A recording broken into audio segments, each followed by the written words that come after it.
কয়েক মাস ধরে দুর্নীতি বিরোধী চলমান ছাত্র আন্দোলনের তোপের মুখে অবশেষে পদত্যাগ করতে বাধ্য হলেন সার্বিয়ার প্রধানমন্ত্রী মিলোস ভুচেভিচ। 29 জানুয়ারি বিবিসি নিউজ এক প্রতিবেদনে জানায়, গত 28 জানুয়ারি মিলোস ভুচেভিচ পদত্যাগের ঘোষণা দেন। এর আগে 27 জানুয়ারি দেশটির ছাত্ররা রাজধানী বেলগ্রেডের একটি গুরুত্বপূর্ণ সড়ক অবরোধ করলে তাতে দানবাকৃতির ট্রাক্টর নিয়ে যোগ দেন কৃষকরাও। এরপর এই আন্দোলন ছড়িয়ে পড়ে দেশব্যাপী। ছাত্র জনতার সড়ক অবরোধের এক পর্যায়ে প্রধানমন্ত্রীর ওপর পদত্যাগের চাপ বাড়তে থাকে। তবে মিলোস ভুচেভিচ আগের রাতেই পদত্যাগের সিদ্ধান্ত নিয়েছিলেন বলে জানা গেছে। গত 15 নভেম্বর নোভি সাদ শহরের একটি রেল স্টেশনের ছাদ ধসে 15 জন নিহত হন।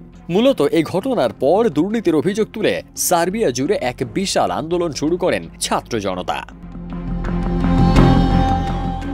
ছাত্র জনতার দাবি, স্টেশন তৈরির সময় দুর্নীতি না করলে এত মানুষকে প্রাণ হারাতে হতো না।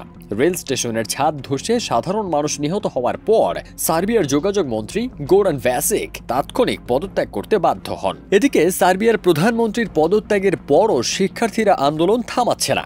কারণ তাদের মূল দাবি কেবল এক ব্যক্তির পদত্যাগের মধ্যে সীমাবদ্ধ নয়, বরং শিক্ষার্থীরা বেশ কয়েকটি গুরুত্বপূর্ণ বিষয়ে অসন্তোষ প্রকাশ করে কয়েকটি দাবি তুলেছে।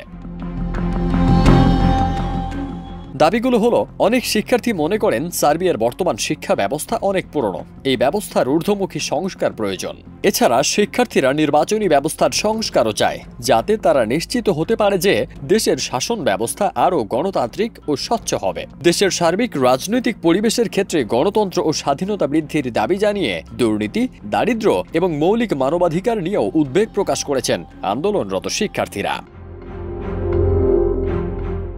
সরকারকে চাপ সৃষ্টিতে সাধারণত এমন ধরনের আন্দোলন করা হয় যাতে তারা বৃহত্তর সামাজিক ও রাজনৈতিক সংস্কারের দিকে এগিয়ে আসে। ফারদিন সানি, দেশ রূপান্তর।